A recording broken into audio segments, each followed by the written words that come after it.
Hi, in front of me is OPPO A79 and today I would like to show you how you can connect it using Bluetooth.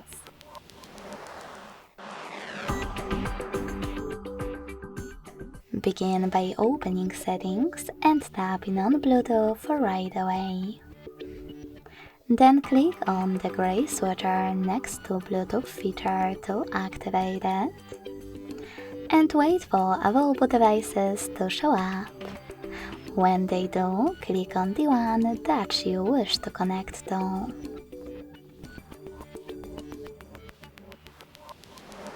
Now select Pair in the pop-up and wait for the other device to accept your connection request.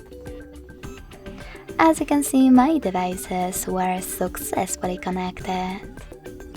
Thanks so much for watching. If you enjoyed this video, don't forget to leave a like, comment and subscribe. Bye!